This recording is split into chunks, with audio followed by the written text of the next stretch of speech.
Good evening, welcome to the latest live Thursday review show from Last Call Boxing, or preview show, I should say, from Last Call Boxing. Joined by the regular boys. Sean, how are you, mate? You're on mute, Sean.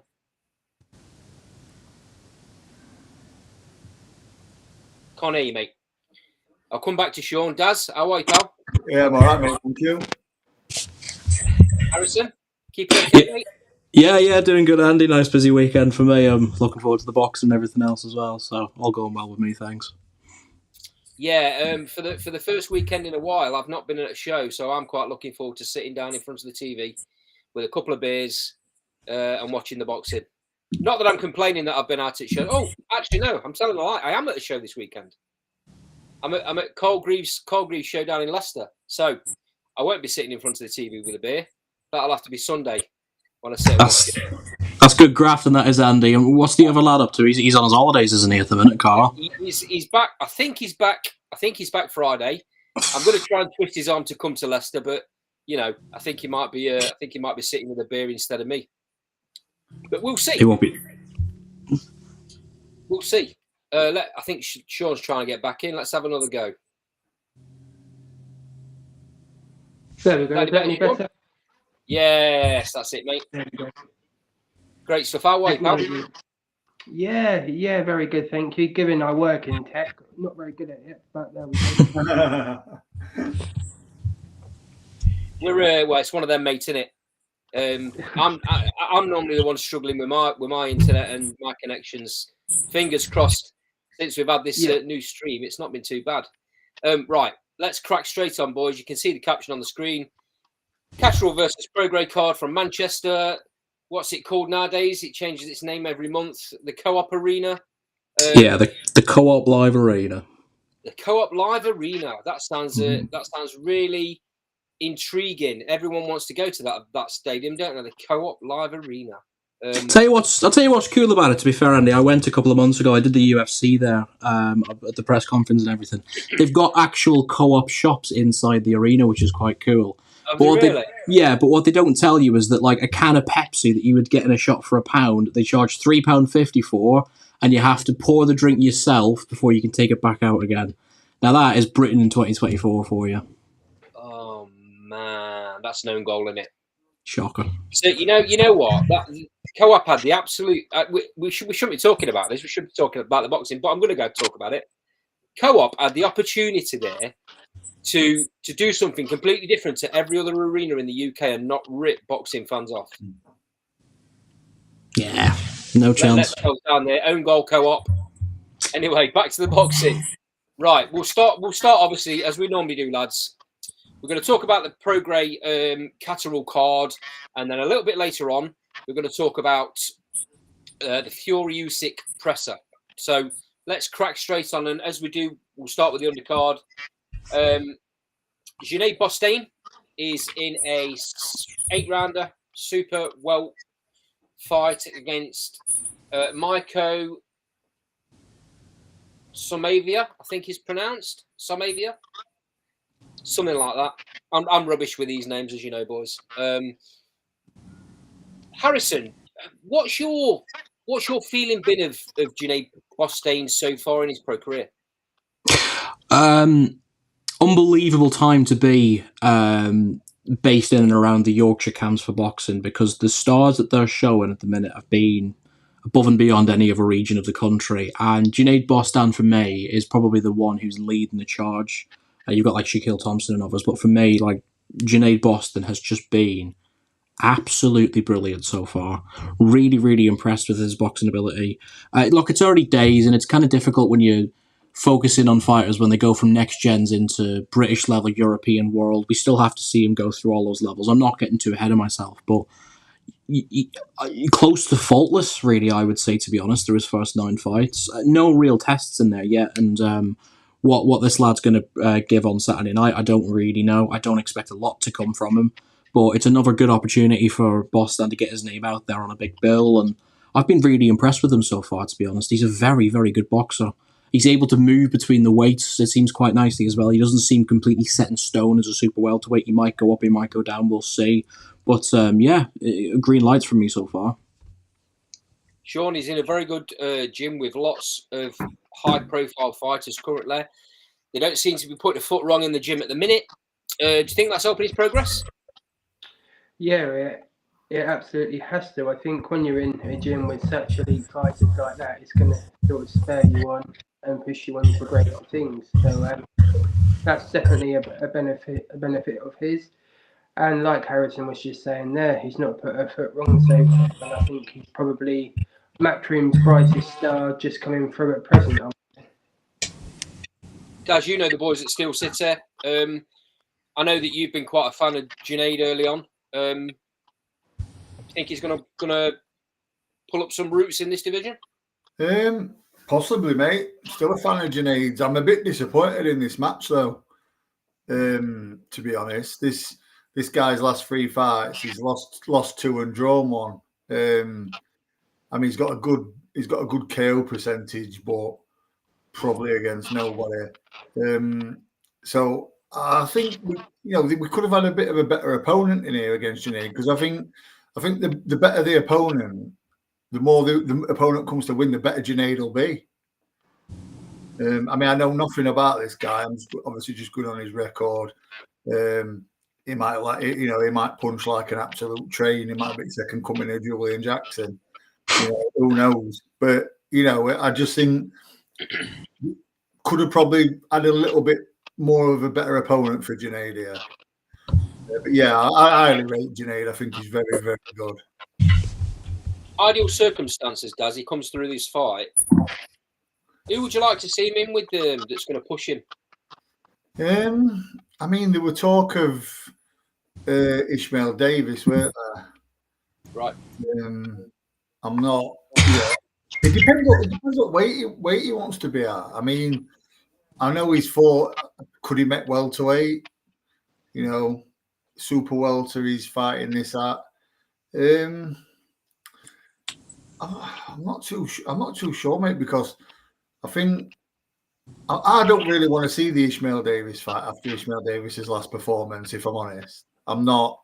I mean, I'm not overly fussed about that, because I think that's just shown the blueprint what Junaid would do. I think Junaid would just box him, and Junaid, it's he's quite powerful, Junaid. So I don't know. We're probably going to have a couple more international opponents, I think, brought in for him. But I hope that they're a bit more ambitious. Listen, this kid might be. We won't know until first bell.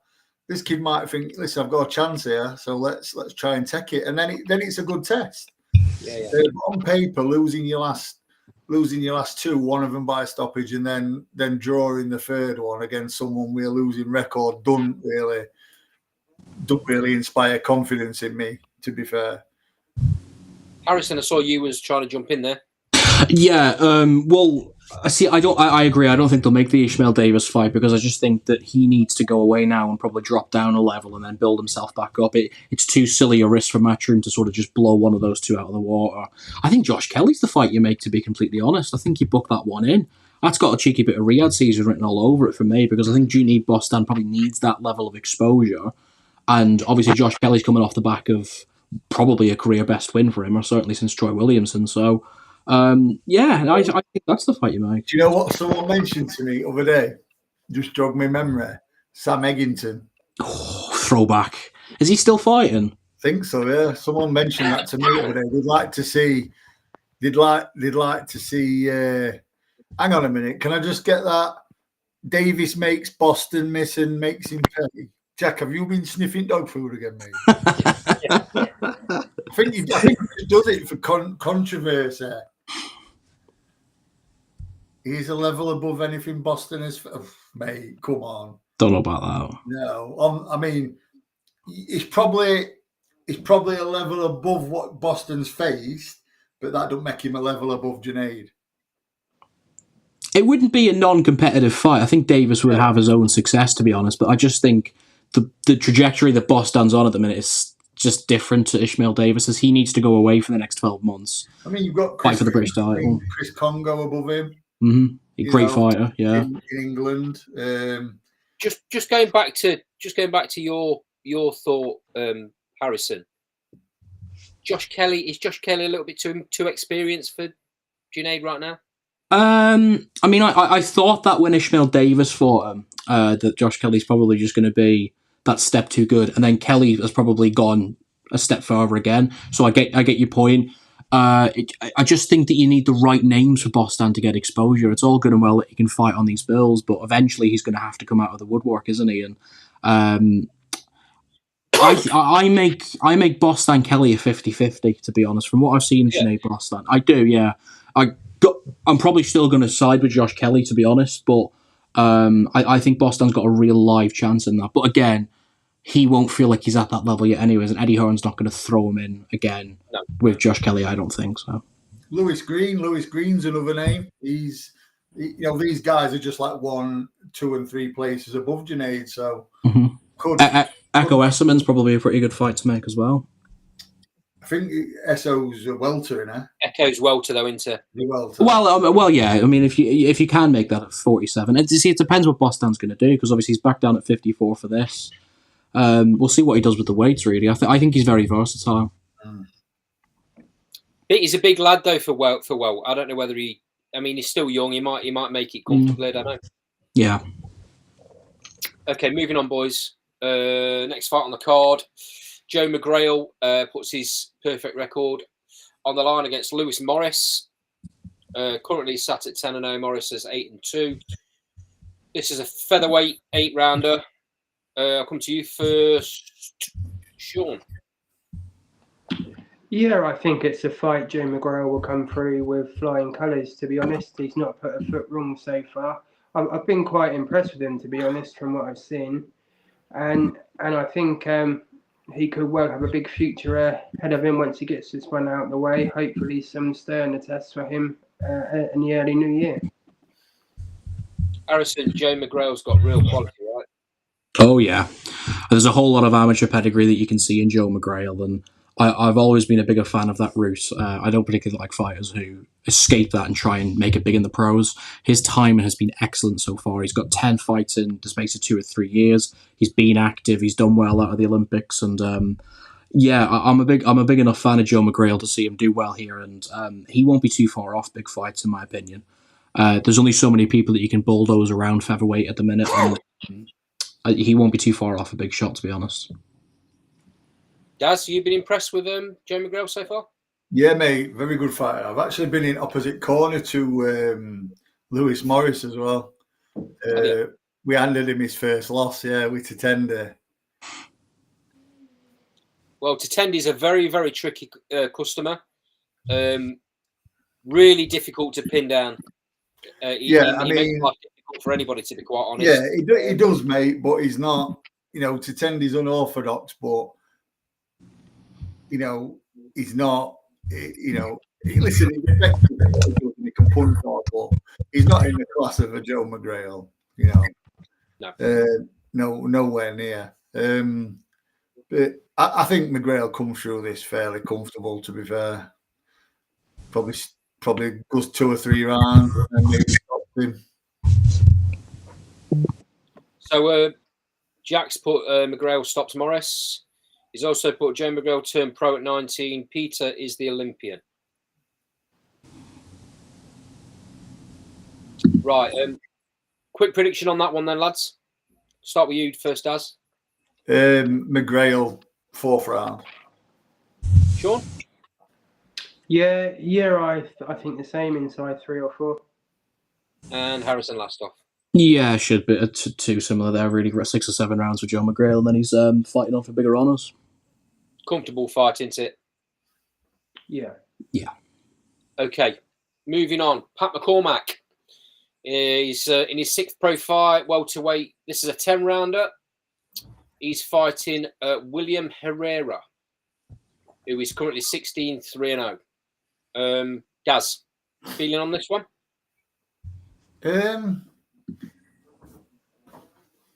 Listen, I'm a massive fan of Pat McCormack.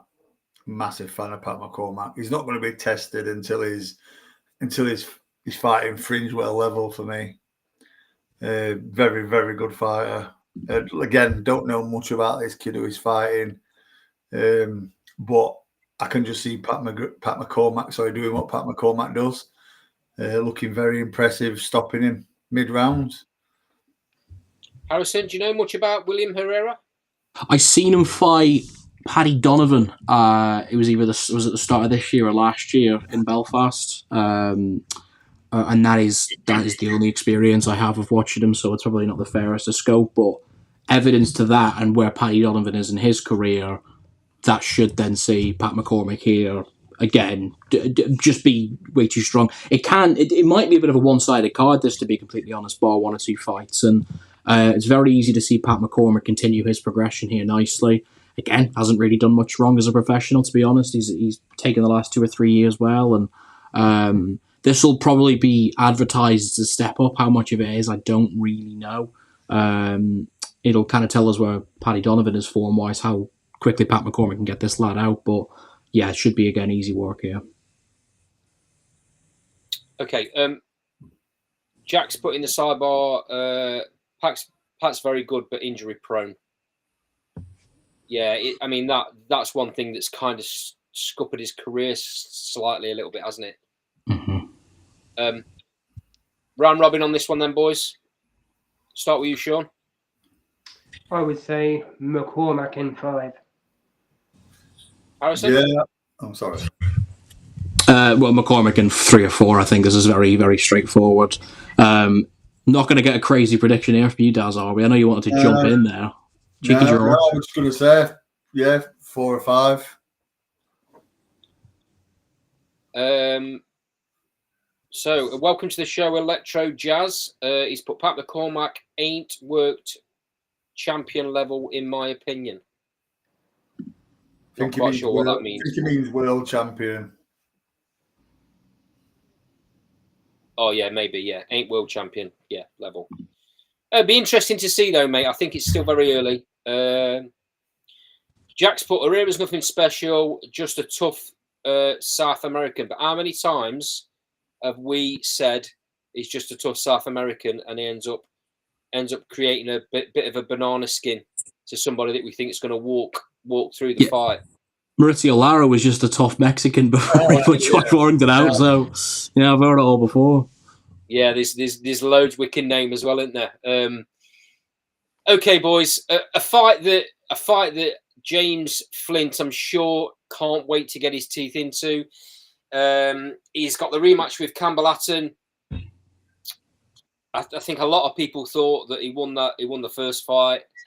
A lot of people didn't agree with them scorecards. So, Sean, you're nodding your head. Did you think James Flint won that first fight? I did, yes. I was so bemused how it went against him, to be honest. I thought there was only one winner and it wasn't Campbell. Interestingly, it's his first fight under the Ben Davison gym, isn't it? So interesting to see what improvements he's made. I'm sure he has somewhere. But I'm just curious to see how he will get on, because we've all sort of shared our opinions of him over the years.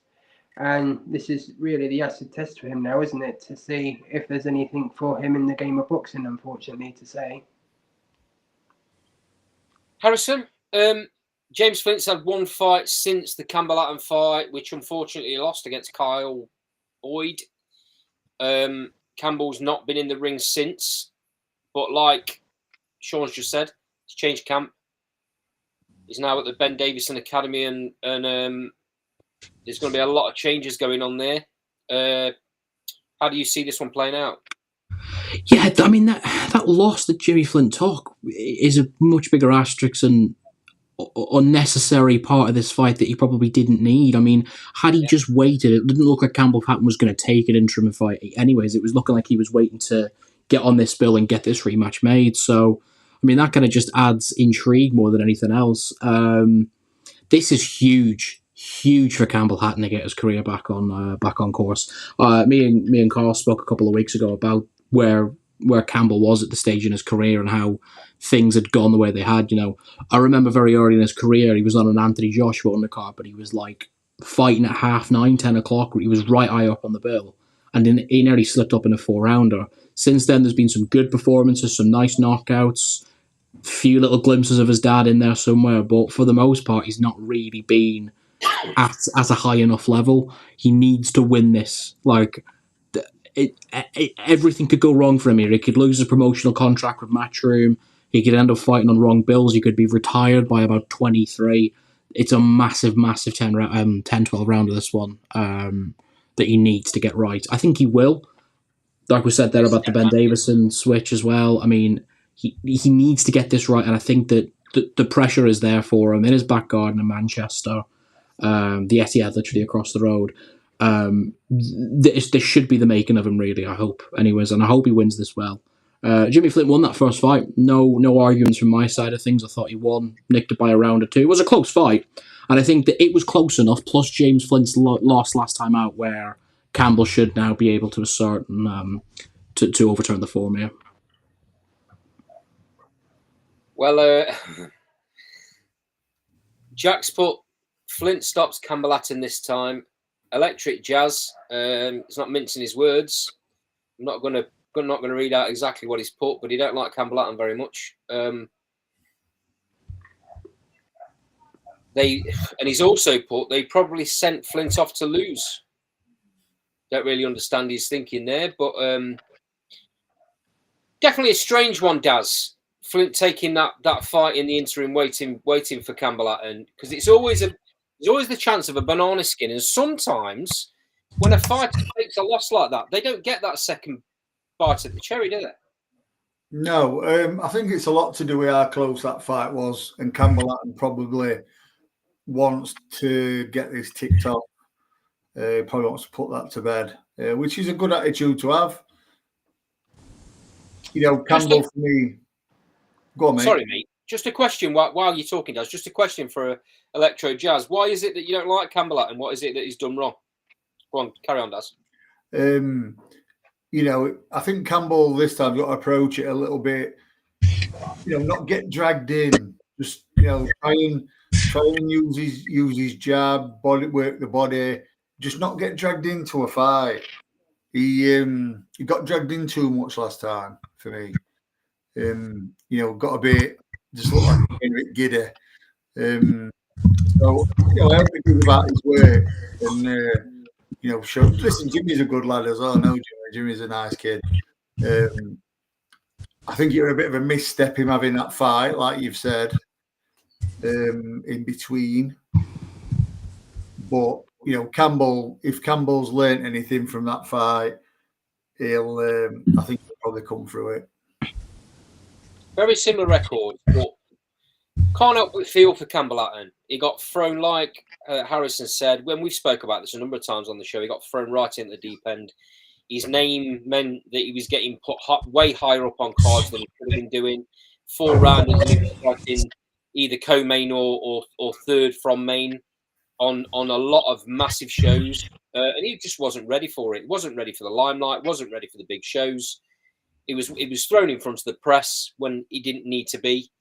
I mean, I was saying, and I think a lot of us were saying, why was he not given a few fights on smaller cards where he could just at least feel the live arenas, at least feel the lights, at least feel what it's like to fight as a pro, considering he didn't have much of an amateur career.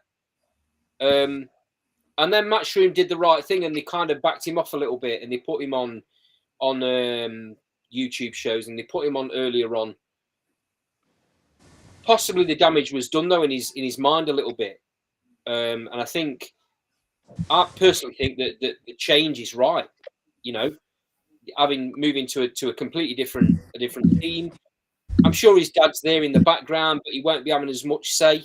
And his uncle, it's hard. It's hard, isn't it, when you're training a relative to maybe put it on him and go, "Come on, pull your finger out." It's going to be very interesting to see what Campbell does. Okay, stop being a muppet. As said, a bit of a muppet statement, to be honest. Well, read your own name and take your own advice. To be fair, I mean, yeah, I don't really understand that comment, but I mean, unless you box yourself, mate, it's a bit harsh to be putting it on a fighter that's getting in there and doing it live. Even if you box yourself, it's stupid. Yeah, it's tough, isn't it? Right. Okay, moving on, boys. Oh no, before we do, let's get a quick round robin. So, Harrison, prediction? Campbell on points for me, and hopefully that doesn't upset anybody in the comments. Sean? Yeah, I concur. Campbell on points. Yeah, Yes. I'll go Campbell late stoppage and then for a pint at Rover's return. I'm sure Campbell will be popping down there after he's won as well. I'm going Campbell. I actually think he's going to try and make a statement. I'm going to go Campbell late stoppage. This is a 10-rounder as well, which is interesting. So let's see what improvements are made. He's had a while now to settle in. So let's see what happens. Right, potential fight of the night now. Reece Bellotti against Michael Gomez Jr. for the British and Commonwealth Super Feather. Really good fight, this, Harrison. Guarantee is the word I'll give you back, Andy. This is guaranteed to be a good fight. It's just two men who come and give it a good go, and British boxing's in a better place because the super featherweight division has also been able to offer up these type of names. Reece Bellotti, you never know what you're going to get in terms of quality, but you know you're going to get a good fight. And then you've got Michael Gomez on the other side, who's going to have probably quite a big following, being a local lad in there. He's been on a really good upwards trajectory for the last 12 or 18 months as well. So these two are meeting in a crossroads hellfire, I've called it, in the week. It's just really good. I like the position of this fight. Reece Bellotti, when he's at his top game, is slightly above the British level, but has that cap. Michael Gomez Jr. for me is a little bit more unexposed, where he could be quite significantly higher than that. And this is kind of the test where we'll find out if he's good enough to get through Bellotti, then he has that right to go on to slightly higher honours, in my opinion.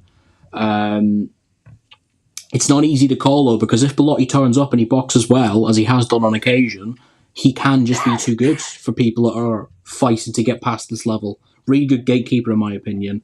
I do think Michael Gomez is probably just too good. He's a sharp puncher, moves well.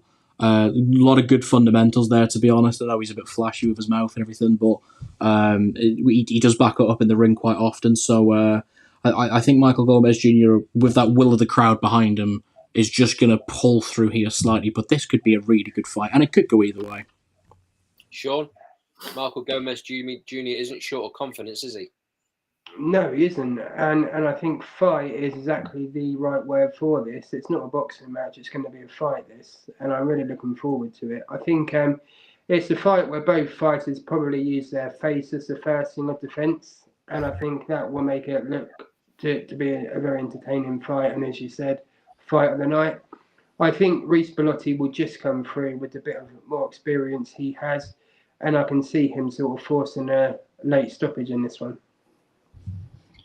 A little comment in the sidebar before I come to you, Daz. And in fact, you can answer this comment. Darts for the Simps. I'm loving the names tonight. Darts for the Simps. Gomez's father boxed quite good. Gomez's father was an absolute brilliant fighter. Yeah, he was, mate. He was a little Manchester Mexican. Obviously that fight with Alex Arthur was a tremendous performance from Michael. One of the best British fighters I've seen catching countering. Michael was really good at catch countering. Basically a Mexican style. Took that name, I think, in honor of Wilfredo Gomez. His actual proper name is Michael Armstrong.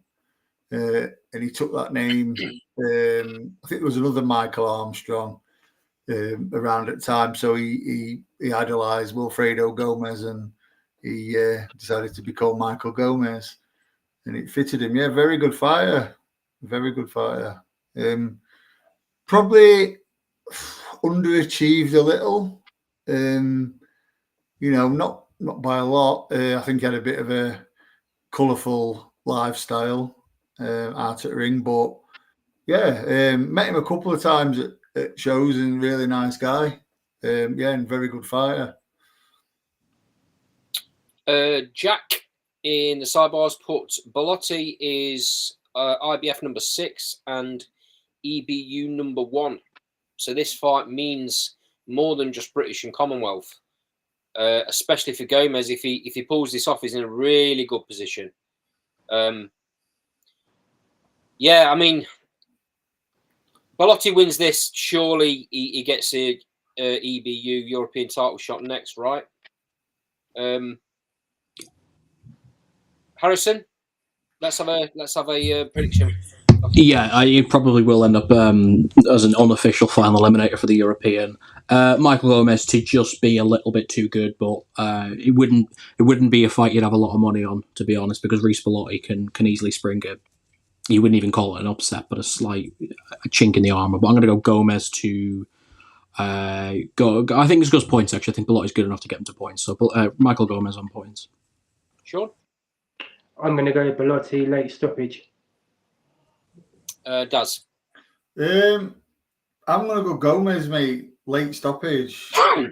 And I've just been corrected as well. I've thought this for Simpson is absolutely bang on as well. I ought to be shot for calling Wilfredo Gomez a Mexican when he was Puerto Rican. I want absolutely slapping about me. Don't ever South let me American forget though, that. mate. It's that South American style. Yeah. I'll pull that excuse out. He's, one of my own favourite fighters, and I don't even know where he's from. Sorry, what was your prediction, mate? Late stoppage, Gomez. I think I'm going to go for. It's going to be an absolute war for certain. My only question mark is this is Michael Gomez's first 12 rounder. I know he's done some 10s, but yeah, you never know. Those last 2 rounds, you never know, especially the pace that these two are going to fight at. And I think it'll be from round 1 as well. I'm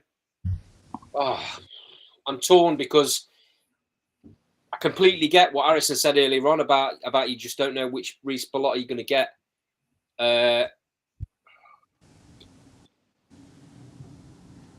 I'm going to go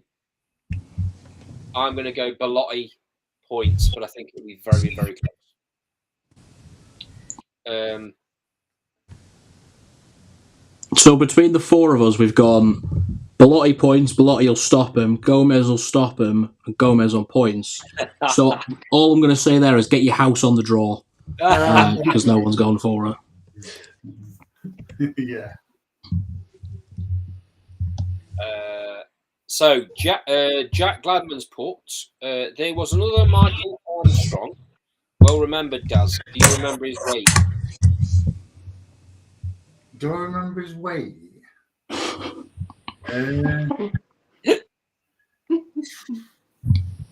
He's also put his prediction is Bellotti round 10. Is what?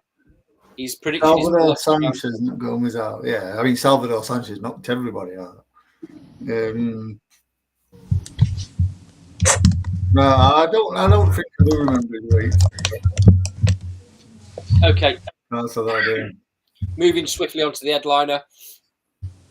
Jack Catterall versus Regis Prograis. Everyone knows this is a super lightweight fight and an absolute barnstormer in that it's a complete clash of styles. I saw something or I heard something on another channel that they think that Jack Catterall is going to absolutely smash Regis Prograis. I'm not sure Jack brings that to any game, that he's that type of fighter. That don't mean he can't win the fight. But Harrison, I'll get your opinion on this first. I can't see that either myself. I can't fathom that there's not enough left in Regis Prograis to give this a complete good go. Knowing that this is effectively his last chance at the absolute top level. Possibly the same for Jack Catterall as well, because you've got to remember the best part of 3 years of his prime was taken out in this ordeal of getting the Josh Taylor rematch made, over the line, the actual fight happening, and then obviously since the fight now it's been 6 or 7 months. He's lost a long period of his career there. over something he probably didn't even really need to chase. I get there was the justification thing, and we've talked about that being, in my lifetime, the greatest robbery I've ever seen in the sport. So, yeah. Now that that's been put to the side, though, I just fear Jack Catterall might have let his career slip by here. And Regis Prograis is a really, really good operator. When he was at that top level, fighting in the Muhammad Ali Trophy against the likes of Berenchek and Josh Taylor, he was so good. Like, I mean, so good. How much of that is left, I don't know. He won a bit of a world title that was given to him, lost it to Devin Haney, who was just simply too good. Haney is a level above these two anyways, probably at this stage in their career. So it's difficult to tandem just where Prograis is now in his career against how Catterall should be in his career. They're going to meet head on. I think this could be a very good fight. It'll be very technical. Definitely one for me and Daz. I love the ability that this could be really, really mentally well fought. I don't see a stoppage either way, to be completely honest, but at the same time, I'm struggling to pick a winner. I really am. Earlier on, I went to the initial press conference a few months back, and I could feel that Jack Catterall was a bit more in himself, but as the fight weeks progressed, Prograis seems to have livened up a little bit. That was a very fun press conference today where he had a go at Sam Jones, and I've kind of swung away here, and I hate doing this when a Yank comes over to fight, but I'm kind of leaning towards Regis Prograis still being a little bit too good here. It's a 50-50. I really, really think this is one of the better main events we've had in Britain this year. But I've been swayed back into the Regis Prograis into the camp, and I think that he might just have found Catterall at the right time here. Can I just thingy Jack? Yeah, he was, mate. Yeah, I do remember him now. And that also, Armstrong wasn't his proper name either. Armstrong wasn't his proper name, so if you can see if you can tell me what his proper name were. He was from Manchester as well. He was from Manchester as well, and he was British super featherweight champion as well. I should know. Blast from the past in the sidebar. Ryan O'Rourke, welcome back to the show, mate. You're right, it has been a while. Thanks for rejoining, much appreciated. Daz, Jack Catterall has been accused in some quarters of being boring. Is he boring, or is he just technically very, very good, that a fighter that nullifies his opponent?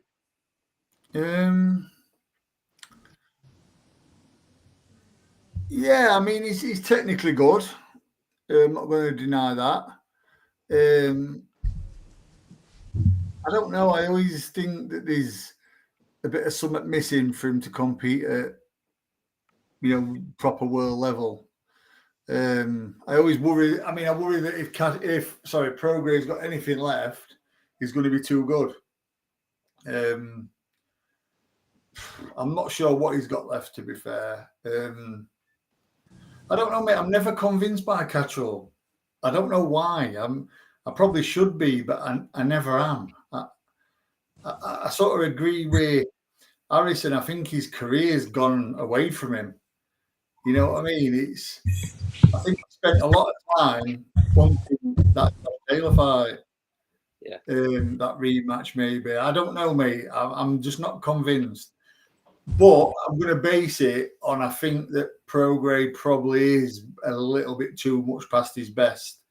And I think Catterall's just going to take this on points in a fairly uneventful fight, maybe. Sean, what's your feelings, mate? Yeah, I agree. I think the trouble is with Catterall, I think the Taylor fight took a lot out of him, not necessarily physically, but emotionally, and maybe a bit of love he had for boxing. And I think you can see that in his demeanour, because he doesn't really come across that he's doing it because he wants to. It just so happens that he thinks he's good at it so he can earn a living from it. So I do worry sort of how committed he is to the sport, in all honesty. I think he'll win. I think it'll be a super tight fight, and I think he'll win just on points. Okay. I agree with Harrison that he spent way too long pressing for the Taylor rematch. Wasted energy, unfortunately, but I completely see where he's coming from. Taylor clearly gets got under his skin, not just in the ring, but on socials. They clearly don't like each other. That's why he hung around as long as he hung around. That being said, I'm not quite as down on Jack Catterall as you guys. I actually think that he's capable of more than he shows. I think he's one of these fighters that fights within himself. If he does enough in fights, and I think there's more there. I just think his primary aim is to nullify what his opponent is doing. Completely get that. And maybe his focus and his team's focus is a little bit too much on that. But I think he's capable of much more, lads. I really do. See, I don't think he's good. Sorry, Andy. I don't think he's good enough to do that. I don't think he's good enough to do the minimum that he needs to do. You don't? No, I don't, mate. Honestly, that's something that such as Bivol does. Do you know what I mean? And I don't think Catterall's good enough to do that. I think he does try his hardest, and sometimes he might not look great doing it. But he has got the job done every time up to here, apart from obviously the shocker with Taylor. But to be able to do that as a fighter, to do the minimum and win it, at a decent level is like, there's not many that can do that. It's not going to, sorry to cut back in, it's not going to cut it then. I like the fact that they've gone for this Prograis fight and they haven't gone and tried to chase a Devin Haney, a Tank Davis, a Lomachenko, because if Catterall had gone off such a long layoff from that Taylor win straight into one of those fights, he'd have got blitzed like really badly. I think that this is the perfect fight for him, because if he beats Prograis, that's probably the level it'll get him then to a world title. There'll be no excuses then at that stage, though. That's the thing, is like you talked there about the bare minimum thing, you spot on. He can't do that against Regis Prograis. He's going to have to show more than he has in both of the Taylor fights and anything before that to come through this, and that's my concern. Is I still think Prograis got enough in the tank that Jack Catterall's probably going to get found out at this level. But it's a really good fight. Very good fight. Interesting, Regis Prograis has been out the best part of a year since his Haney loss. He's at this stage of his career, that's not ideal. I think Catterall will have enough. I like Catterall a lot. I was a massive Taylor fan, and I mean, did he catch Taylor at the right time? Well, in that first fight, everyone was talking about Taylor going on and doing amazing things, moving up weights, taking on the best at the next weight up, and Catterall stopped that in its tracks. It's just a shame that it all took so long. I don't know. If you look at the rankings, Catterall's got himself into a very, very good position. He's ranked number 2 in 2 of the governing bodies, WBC, WBO. He's ranked number 3 with the IBF, and he's in the top 5, I believe, for the WBA. I understand why they're taking the Prograis fight, but Prograis, if you believe the rankings, is just outside the top 5 in all of those rankings. No rankings don't mean a lot, lads, but he's got himself into a really, really good position. I think it was Harrison that just said he doesn't want to be fighting one of the top boys. Well, I'm not sure. He doesn't have to pick an Haney. He doesn't have to pick. There's a number of champions there that he can have a pop at. He's got time still in his career that if he takes a loss at world level for a title, he can come back again. Not quite sure. I think they'll push for a world title shot next time out, or a final eliminator. Being sat at number 2 in 2 of those sanctioning bodies, they've got to be doing that, surely. Yeah, he'll likely get pushed for a mandatory if he wins this anyways, because he'll move from 2 to 1, and then that'll be it. They'll get pushed for a mandatory. You'd think so. Yeah. In the 2 divisions that he's sat at number 2, he's got Barroza sat at number 1 with the WBO currently, and Martin sat at number 1 with the WBC. So it's very likely that he could jump that spot. Yeah. Interesting, isn't it? Teofimo Lopez, the WBO champion. Not sure who's the WBC champion at the minute. Is it vacant? Isn't it still Devin Haney? I think it is. I don't think he vacated now. Has he not? No, I don't think so. Sure. That's interesting then. I mean, I don't see him going for the 85. Does he go for the Lopez fight? You never know what you get with Lopez. Well, if he gets anything like Lopez, he don't beat Lopez. Or does he go for maybe a Paro? IBF? Paro's probably Paro's the one you'd put him in there with because it's going to, like, obviously Matchroom, and then it makes more financial sense. It's probably the one that he thinks he can beat as well. Because, I mean, Haney and Lopez would probably both beat Paro. I don't want to do too much disrespect to Liam Paro, though, because he's brilliant. Like, the last 12 months, he's been unbelievable. That probably is the fight that it makes the most sense. It's easy to make internally, so that's probably his end goal. You're probably going to have to go down to Australia, though, to fight him. That's another thing. Very true, very true. Right, boys. I think with let me just pick a couple of comments up in the sidebar.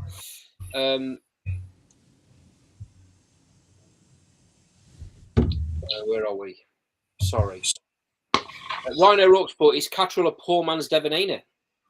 I don't think he's that good. To be honest, I like Jack, but I don't think he's that good. To be fair, and he's also put Devin Haney as a champion in recess. Oh, right, okay. So yeah, I mean, we'll see. WBC are good at that, aren't they? Has he also said the division is pretty poor as well? And what? It can't be meaning that, surely. It's probably the best division in boxing, bar lightweight. 5 pounds. Eddie will feed him to Dalton Smith. Interesting comment that. Dalton Smith is sat one place behind him in the WBC rankings. He's sat at number 3. I mean,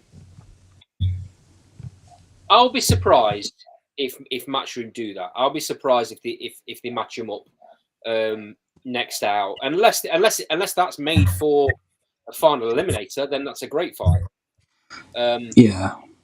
Yeah, I'm not sure that happens. I got to be honest. I feel like we're more likely to see Azim fight Dalton Smith than we are to see Jack Catterall get thrown in there, personally, if they can make that fight.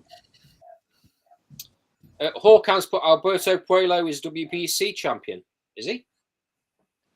He might be like champion and then interim or something. Yeah, something daft. Okay, let me just change this. So moving swiftly on, boys. I'm sure you've seen it. Alexander Usyk versus Tyson Fury press conference.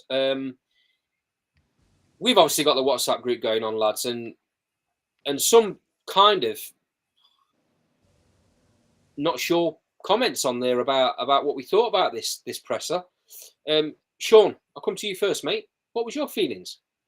I just felt it was all a bit strange, to be honest. I mean, I saw a few of your comments, so I had to give it a watch. And yeah, it was just a bizarre sort of 20 minutes, half hour, however it went on. I don't really see anything other than how you can describe it, to be honest. Yeah, that's just my summary. It was just all very strange. Harrison, we got a very muted Tyson Fury, didn't we? I can't remember the last time Tyson Fury was ever that quiet. And then it was kind of strange because he came off stage and then was doing the usual social rounds of interviews, and he was a bit more sort of perked up, and it was quite funny. I can't repeat half the language Tyson Fury says anyways, but obviously had his digs at the IBF, basically went, I'm only doing this for money, and like it was like the Tyson I knew, but then for the half hour of the actual press conference, he wasn't giving the media a thing, and I thought, I don't know, it's strange. This is the biggest fight that will probably ever take place in the history of the heavyweight division. Certainly the biggest rematch. It kind of just makes me think they've got to try and sell it at every angle. Maybe this is a more a calmer Tyson Fury, which is a crazy thing to think, where he's just trying to reserve his best efforts for December, and he just is so hyper focused on the fight. Every time I've seen him in public, he walked past me actually in Liverpool when I was at the Nick Ball fight, and he's very calm at the minute. He's ready to fight. Like he looks fantastic shape for what we know Tyson to be. He looks good and he looks fit. He looks lean. I think he's ready for this. I really do. But he didn't give the media much of an opportunity to make you think, oh, he's fired up and ready for this. Usyk, you're going to get the same 5 or 6 words. They're going to make you laugh and you're going to like him. So he doesn't really need to do much all that different. But yeah, interesting. Interested to see what everyone else thought about it as well. Does? No. No. I was doing a Usyk then. Yeah, mate, it was very, very strange. I don't know, mate. I didn't know what to make of it, to be honest. I was a bit baffled. I was like Harrison says, you should be selling this fight at every opportunity. I mean, probably don't need selling, but come on, we need something. And that press conference was just mad. It was just, I felt a bit sorry for Dev Sarni, to be fair. It was tough for him, didn't it? Yeah, we're like trying to get blood out of a stone, and then you've got for some fighters up there that bar Usyk and Fury, some of them show personality of a stone. Do you know what I mean? And it was like, Johnny Fisher's reference to "Is a cold rainy night at Stoke" were a bit of a classic, to be fair. But like Moses Itama were a bit, they all just seemed a bit subdued to me. Dave, I didn't like how Dave Allen were talking, if I'm honest. He was saying, listen, if Johnny's any good, I'm in trouble. I just don't like hearing that sort of talk. That just screams to me payday. But yeah, it was very, very surreal. Very surreal press conference.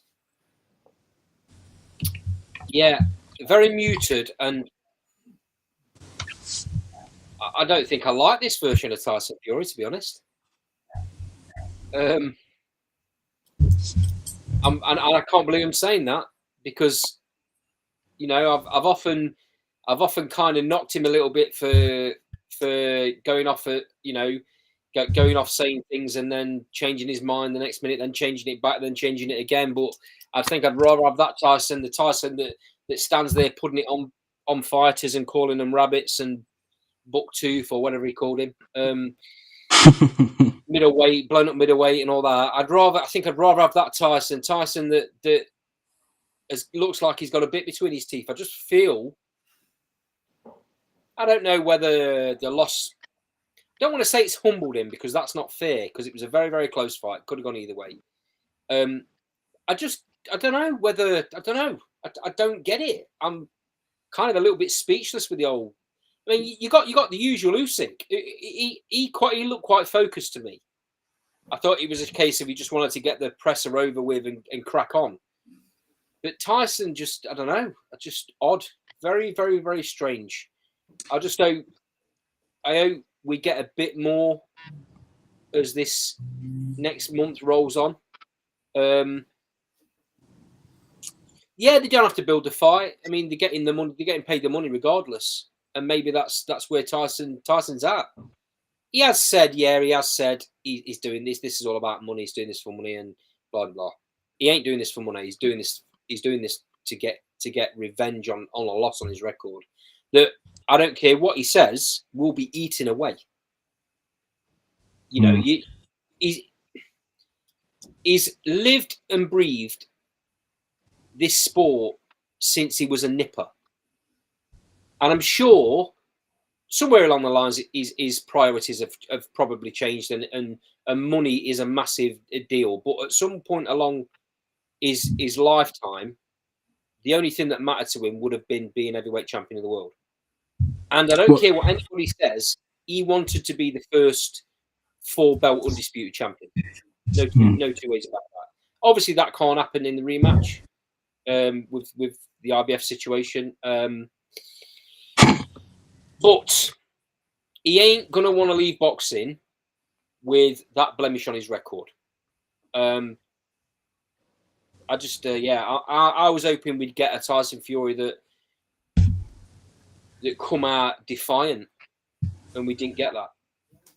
Now, whether again he might just want to get on with it, get his head down, knuckle down in camp, and we might see that fight week. He might put it on Usyk fight week.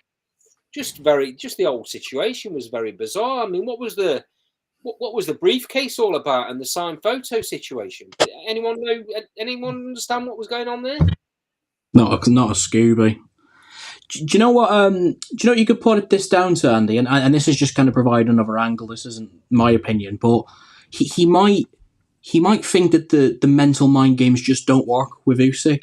If you go back to the other rematch press conferences that Fury had, the Klitschko second fight, which didn't happen, the Batman situation was extraordinary. The Chisora fights, he always felt like he was under his skin. He always rattled Wilder at every single occasion. Wilder was swinging for him every opportunity he got because he'd say one little thing about him being a bum dosser, and that would set Wilder alight. How can you get this big 6'8" giant so easily rattled? Fury has always been a master of mind games, but I don't think I think he thinks it just doesn't work against Alexander Usyk. The way that Usyk composed himself in the build-up for that first fight and his maturity throughout, I think that he might have just met his match in the mental department, and he might be thinking, all right, now it's time for me to focus on my own game and try and find my way to win this fight, because I'm not gonna say anything that's going to annoy this man, because I don't think Usyk can be mentally put off the same way that we've seen with other heavyweights like Wilder and Joshua when he broke down. I just think Usyk is just too stubborn. Like, he just doesn't care. He's like a machine. I don't know. He's a freak. In the nicest way to describe Alexander Usyk, he's a freak in these situations, and I just don't think that Fury can get to him. Totally agree that Fury doesn't fluster him. I don't think anybody does. Comment from Ryan O'Rourke, and also good evening, Claire, in the sidebar. Comment from Ryan O'Rourke. Fight doesn't need selling. He's already being paid by the Saudis. Even if he wins maybe one AJ fight, then he's done. Daz, do you agree with that? No, if he wins, him and Usyk will do it again. 100%. Yeah. I got agree. to. They've got to. Yeah, they won't leave that at 1-1. And it's the biggest. It's unfortunately with AJ losing, it's the biggest fight in boxing, and the way AJ lost as well. He's got to come back and dig in, whether it's against Dubois next or not. That fight with Fury doesn't happen if AJ doesn't get a win and back on his record.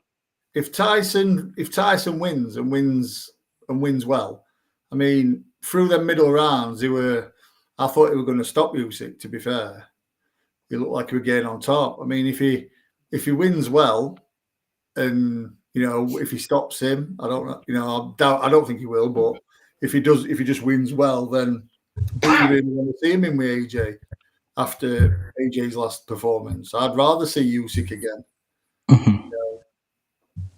That's just me. Sean, what's your feelings on that? I think ultimately Fury and Joshua will always be a big and decent fight. I still believe, and I know it's crazy to say after the Dubois performance, I still believe Joshua probably beats Fury. And I know it's crazy to say. Good. Yeah, but I just sort of always maintained that belief, and I don't know if it's a fanboy in me or what, but probably because I don't like Tyson the best, but I'll still die on that opinion, I think. But in terms of that fight, it's still going to be the biggest fight in British boxing. Harrison, yeah, I need you to respond to that. What Sean's just said. Well, now that is pushing the boat, and I'm all for a good opinion, but Jesus, that's a tough one to agree with. Look, they're at different stages in their career now. I mean, Anthony Joshua doesn't have any entitlement to be in a world championship fight, given the last performance and the last 2 years' performances. he will get. See, there was talk. I think Eddie Hearn said this morning about they're going to wait to see what happens in December, because if Usyk beats Fury again, then they might look to make Fury against Joshua. I can see that happening, but you don't want the timescale to run out on this rematch clause either, where you're guaranteed to get that shot at Dubois and get another chance to be world title. Look, if Fury and AJ met head on today, it's very difficult to see a way Anthony Joshua can beat him. I wouldn't have thought that before the Dubois performance, but it's so difficult, isn't it? Fury's just too good. Look, Fury would have won that fight on a split decision if Usyk hadn't scored the knockdown. That it was a 1-point split decision. It was closer than Beterbiev and Bivol, would you believe, on the official scorecard. So, yeah, you're looking at things. I think it's just too narrow at this stage. I just think that Fury and Usyk are so far ahead of Dubois in 3, and then the likes of Parker in 4, and then Joshua wherever. Where it's a tough fight to make at the minute, in my opinion. I think it's tough to sell that fight against AJ.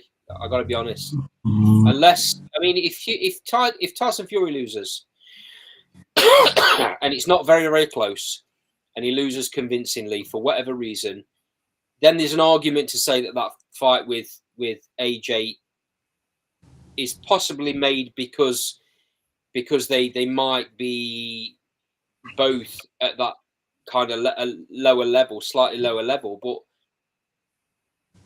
it's not.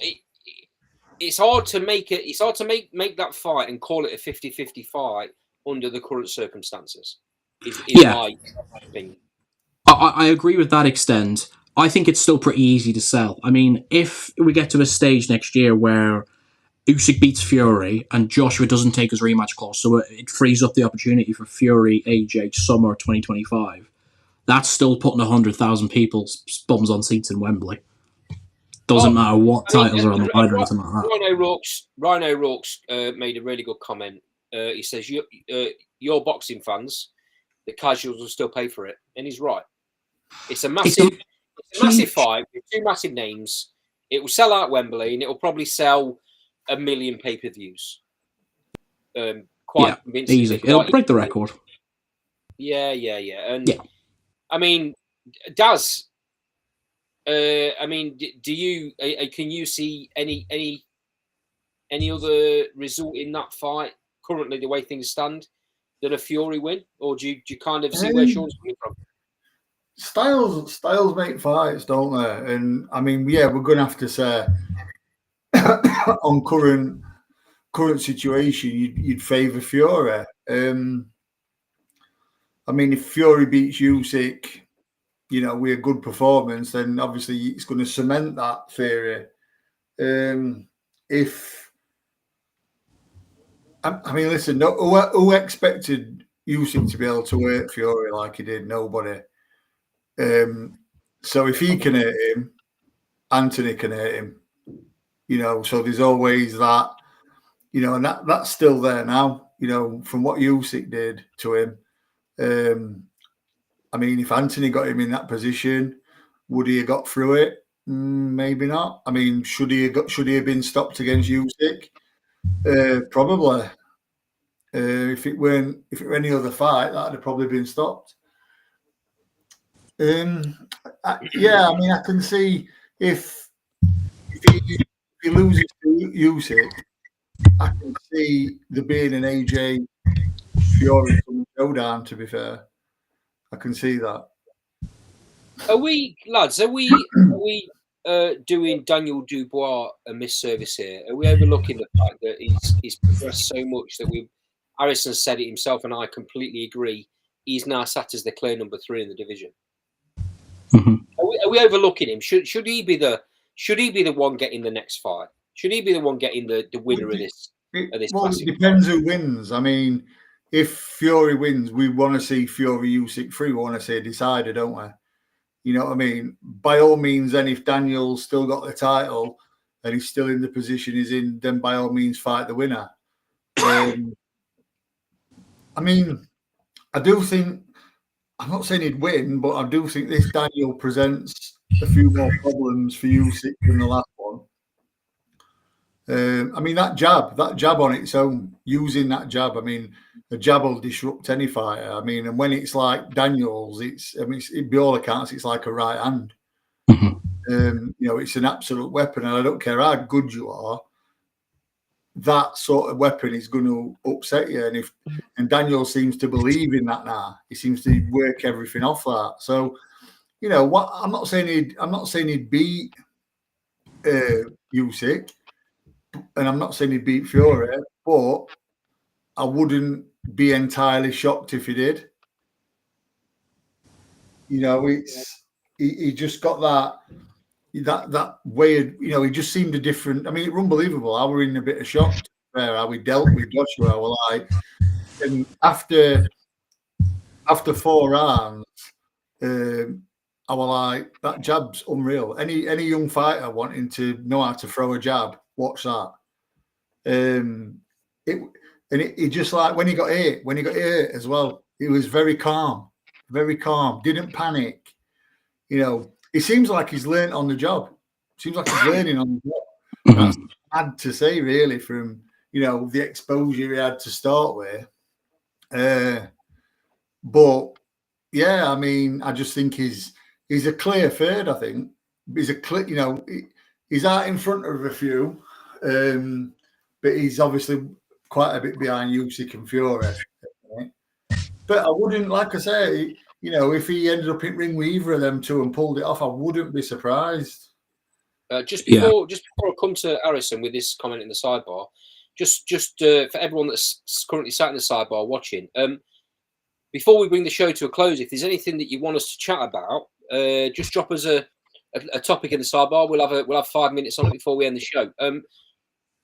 Harrison, Ryan O'Rourke's just said Wardley deserves a shot at Dubois rather than Dubois deserving a shot at either Usyk or Fury.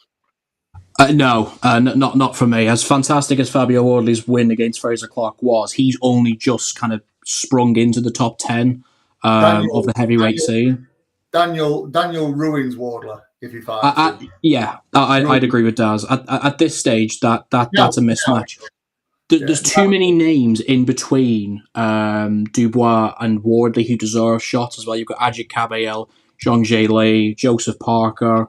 There's too many names above at that stage. I think Wardley's probably at least 1, maybe 2 fights off. Love to see it in the future. I love the idea of that fight. But for me, Dubois deserves to fight the winner of Usyk and Fury. But obviously the dynamics of that are going to... If Usyk wins, that definitively ends the saga. So maybe you make Usyk and Dubois for the undisputed, but then if Fury wins, we're going to get a trilogy. If you can't make Joshua Dubois, do you make Joshua Fury? It's a nice little blend of those 4 fighters. The man I'm going to feel the most sorry for here is Joseph Parker, because the last 2 years, all he's done is answer every question put in front of him, and he's probably not even going to be remotely close to having a sniff in here, really, which is a shame, because he seems a proper fighter, he does, but that's the politics of the sport for you. Yeah, it is, unfortunately. Just another angle to look at this. The IBF, I'll ask you this, Sean. The IBF made the decision to strip Alexander Usyk and hand the belt to Daniel Dubois. If Usyk wins this fight, as Harrison's just said quite rightly, Daniel Dubois deserves that shot. But with the IBF making the decision they made, do you think they'll put the kibosh on that? Do you think they'll want him to fight somebody in their top 10 as a voluntary before he then has a mandatory at the end of the year next year? No, I don't believe so. Because at the end of the day, they're all about getting as big a sanctioning fee as they can. So that being said, that will be the biggest purse for the IBF for him to fight Usyk. I think the one good thing about the IBF, and we've all spoke about it in the past with boxing, is that at least they enforce their mandatories. How many times have we seen fighters waiting, then taking losses when they should have fought for a world title? So as much as we get frustrated, we have to credit them at the same time for at least sticking to their rules and enforcing mandatories and doing the right thing by that account. Just to comment the sidebar from Ryan O'Rourke. Clark probably better than nearly all of Caballero's wins, and that makes more money. Harrison? No, not for me. I think that Caballel's proven himself at this level. He's been beating people in recent fights that we were given a good chance. He had that Cuban PBC heavyweight. God, his name escapes me now. I do apologise. Sanchez. Frank Sanchez, yeah, names like that are far better than what the stage that Fraser Clark is. I'm not dissing the idea that can happen in the future. I just think that to stick Fraser Clark in with Daniel Dubois now in front of 20,000 people in the O2 is just Wardley. So yeah, Wardley Clark, suicide. It's absolute suicide for Wardley's career, in my opinion. Like it's a brilliant win against Fraser Clark, especially after how close the first fight was, but you can't move him too quickly, and you don't need to either. Wardley's got plenty of time to come back. I've just got one small thing I wanted to mention about the situation as well with the heavyweights. You've also got the permutation that Fury might not want to fight for the IBF title now again. So you might completely scratch the idea of him fighting Dubois, because if it comes down to just solely the IBF being on the line, he's had his history with them anyways. It's well known. Yeah. I'm not causing a stir here. He might just not want to fight for the IBF. Full stop. He'd rather just fight for an international title. Would you believe? Oh, they've for want of a better word, they've shafted him twice. The IBF. They stripped him as soon as he beat Vladimir Klitschko. The IBF stripped him straight away within a couple of days, which was completely disgraceful. They've now took his chance away of becoming undisputed in this rematch. I get what you're saying, Jack, about Usyk vacating wasn't stripped. He had no choice. Let's have it right. He had no choice. If he wanted to have this rematch with Tyson Fury, which makes him the most money, that belt had to go one way or the other. He was either vacating it or he was getting stripped. So either or makes no odds. He's asked you a question. I don't. This is obviously something you can't answer because there's a lot of talks going off at the minute. Jack said, would the board allow Nicola Etwell to fight for the WBA interim as champion is 47? What's that got to do with it? I don't know. She's 44, not 47. I mean, she's ranked 20th world, so I would have thought so. And that girl's ranked 17, 18. Yep. Just because she's 44 don't mean she's, an easy fight. I mean, she's lived the life, then she's lived the life. I mean, I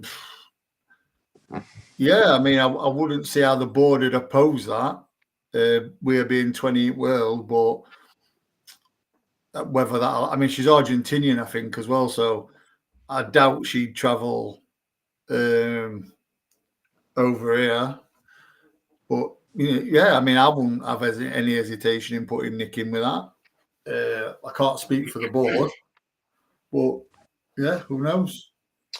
Just back to the comments. Thanks for answering that, Daz. Back to the comments. Jack's put the WBA mandatory is next. He believes, and he says that's either Pulev or Char. Nobody wants to see that. That's the most ridiculous thing. And this is everything that's wrong with boxing. If they're number one and number two with the WBA, that's absolutely ridiculous. I think it's because Manuel Char has been that WBA regular champion for years now, because he's even just not defended the belt, or it's just not been recognised as something that actively needs to be defended.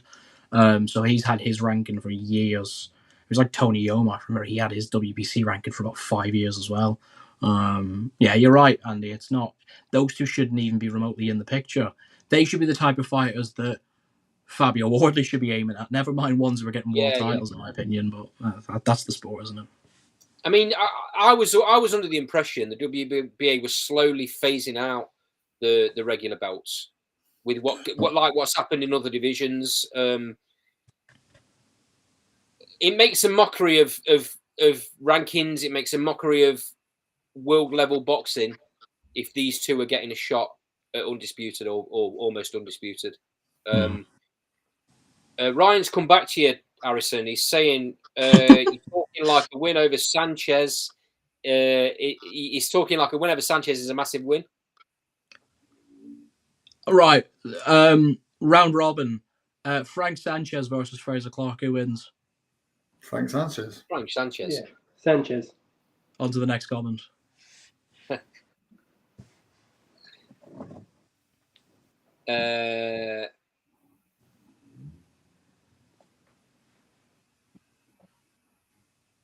Jack's Port, their regular champion, has Core restrained him as Don King failed to get him a visa. What, Jack? What are you sniffing tonight? Can you write that again, but in English, please? Who's that heavyweight that Don King promotes that Daniel Dubois beat? Oh, it's gonna kill me. This. Oh, do you mean in that sports hall that was leaking? Yeah, the Florida fight. What's his name? He won the interim title for it, or regular, whatever it was called. Yeah. That I can't remember now. That was. But Trevor Bryan. Trevor Bryan, it was. Oh, that was by far the worst. Well, he isn't. Yeah. I don't think he's the worst heavyweight champion of all time.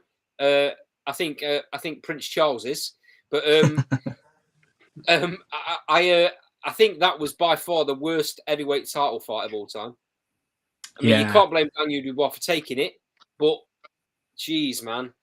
That was a ridiculous promotion. I remember Frank had a British card that night somewhere, and then they had the Dubois fight on the BT broadcast straight afterwards. But that was the first fight on the card. So after that, they had an entire undercard in the arena, and everyone had just left after Dubois had won, and it was just the most Dom King 2020 thing you'd ever seen. Ridiculous. Can't believe he's still going though. But fair play to him. It just shows Dom King should be absolutely nowhere near boxing. I think his class is still involved though. He can't let it go. Bob Aaron's learning. I mean, to be fair, Don's a gangster, isn't he? Yeah, he's classy. He's a gangster. But the thing is, without him, we wouldn't have seen some of these. Rumble in the Jungle for one.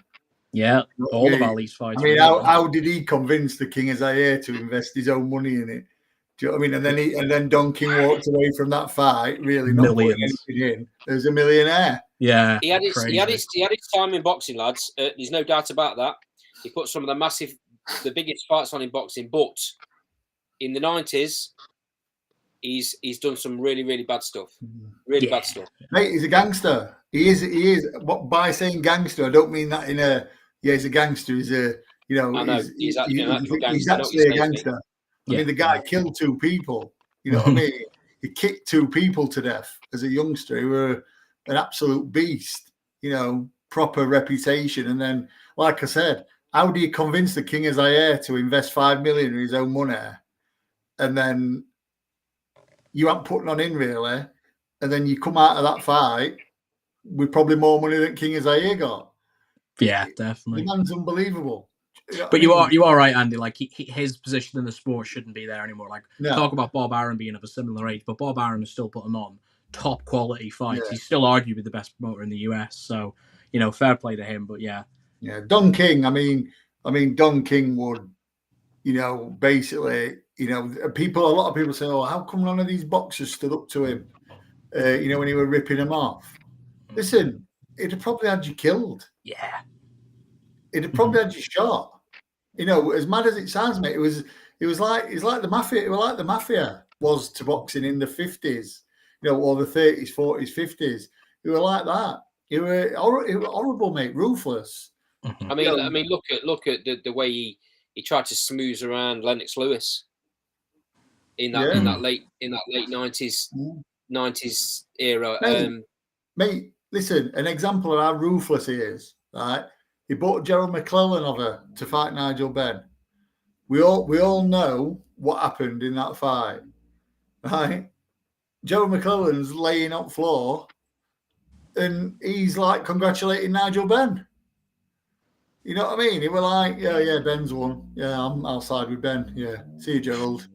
Mate, ruthless, absolutely ruthless, honestly. And then you've got the old what I consider to be the biggest scandal in boxing history with Tommy Morrison.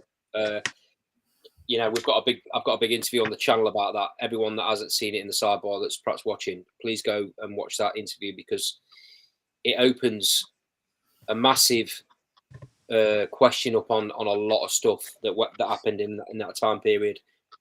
Tommy Morrison was 27. Long story short, Tommy Morrison was 27 and apparently tested positive for HIV. Never got his boxing license back. It destroyed his life. He ended up going into a massive hole of drugs and depression. For his widow to find out when his post-mortem came through that he never had any signs of AIDS in his system on any tests that had been done. A massive story. By all accounts, there's a documentary coming out next year, being made by Tommy's widow, Trisha, and it's going to open a lot of things up in the boxing world to a lot of people.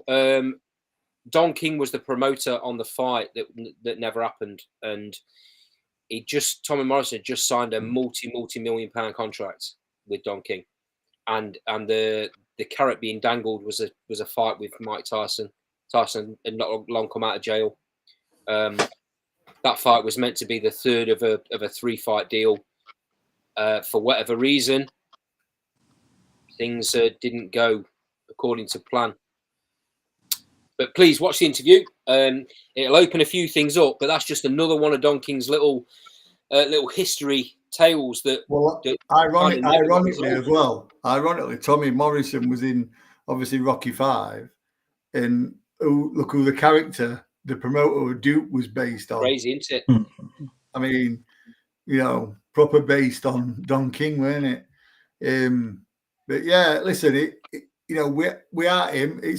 I had someone once said Don King's a necessary evil, because without him, we wouldn't have had some of the fights we've had. Yeah. And without him, boxers would have probably been treated a lot better. So yeah, it's a tough one, mate, to be fair, but you can't, you know, I mean, you feel like he's been around forever. Yeah, but it's the time's definitely passed him by though, and you know, even in that 90s era, you were thinking. I mean, I was just watching some of the stuff. How is this happening? How is he allowed to promote boxing in the way it is on the biggest of stages? Thing is, though, with boxing, the promoter's only one great fighter away from being back in the mix. Yeah. You know, so and he always seemed to have that. He always seemed to have that one fighter does. Listen, if he finds another fighter, another heavyweight that's, you know, that's up there with the rest of them, he's back into, you know, what is he, 90? Touching it, yeah. You know, so he's back then. I'm not sure he'd be welcomed back on the big stage, mate. Well, he'd have no choice if he finds a fighter, mate, who signs with him and who's up there and with all them. I mean, if he had Fury, he'd be back on world stage, wouldn't he? You know, there'd be no keeping him. You won't be keeping him away from it. He's, you know, Don King's just Don King. Okay, so Jack's come back with me kind of asking him to rewrite his question or rewrite his comment. He said he got his title back because Don King refused to get him a visa to fight Bryant, his mandatory. And the only way to keep him sanctioned was to reinstate him. He's also put, he's got Don King's contact in his phone, weirdly. I won't be bragging about that too much, Jack, to be honest, mate. And he's also saying Don King's 94. I mean, he's had his day, lads. Sounds like I'm proper slating him, but there's a lot of dark stuff. I mean, boxing, as we all know, can be, you know, it's got its history. I'd like to feel boxing's moved on a little bit from those times. Yeah, I wouldn't want to see it. Daz, I wouldn't want to see him waving that little American flag around on any big stages nowadays. We probably, we probably won't see that. Probably not going to see that, but you never know with Don King, do you? No, you don't. And you never know. Listen, never say never. I won't be surprised if he's 90. What is he, 94? I won't be surprised to see him with a fighter when he's 100 in middle of the ring. That's just Don King. He'd probably just do it just to spite everyone. Stranger things have happened for certain. Any other topics you want to cover before we bring the show to a close? No, I'm okay.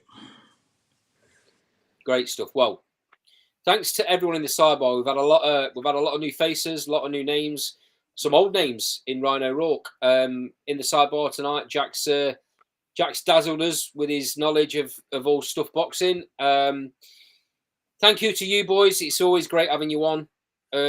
It's great to talk boxing as we do. Oh, Jack's.